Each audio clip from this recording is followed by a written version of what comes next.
With 10, policing a community with compassion and heart.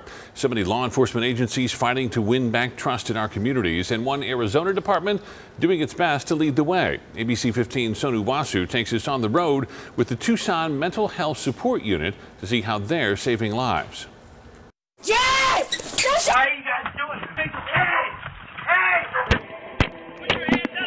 Hey! They are unpredictable calls that can get out of control quickly.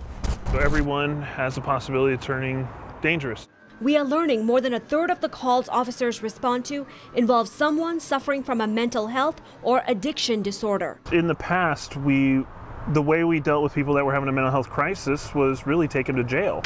But these officers say many of these suspects need treatment, not punishment. And with someone that's having a mental health crisis, they might not be seeing the same reality that we are. They are the toughest calls for officers to handle. The people these officers are checking up on are those already flagged by other officers, or those ordered by a court to get counseling and treatment instead of jail time. Officers typically travel in unmarked cars, in plain clothes to appear less intimidating. Isn't that her husband? Today, these Tucson police officers are tasked with checking on a woman who may be off her medication. They've had some issues with her lashing out in her neighborhood in the past. They talk to her husband, who tells them he's unable to take her for her checkup. If you want, we can give her a ride down there. So officers offer to give her a ride, taking her to the hospital so she doesn't end up in jail down the road. Tucson's Mental Health Support Unit has become a national role model, but for the officers here, it's a personal mission.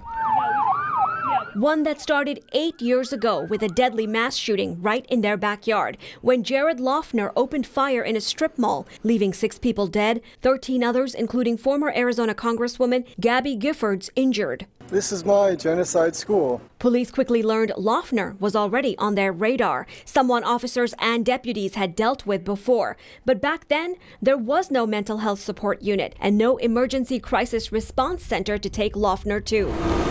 But there is now, thanks to an $11 million bond, the Crisis Response Center and Mental Health Support Team working together to end the stigma surrounding mental health care. What we try to do is try to slow it down, try to de-escalate the situation. These officers take their time. They're in no rush to wrap up a call because this is all they do. More than talking, they're listening to the person who needs help. We really become salesmen. Public records reveal many success stories. Tucson officers were able to get a Marine veteran with severe PTSD into treatment after he threatened to shoot people in a public library. In another case, police stepped in to help a woman who was already stocking up on guns and threatening to go on a killing spree at her former place of work. She's now in treatment for bipolar disorder. Let's try and get these people help and services and prevent them from going to jail at all.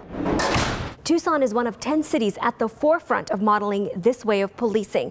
Their goal is to see similar programs spreading throughout Arizona. Sonu Wasu, ABC 15, Arizona.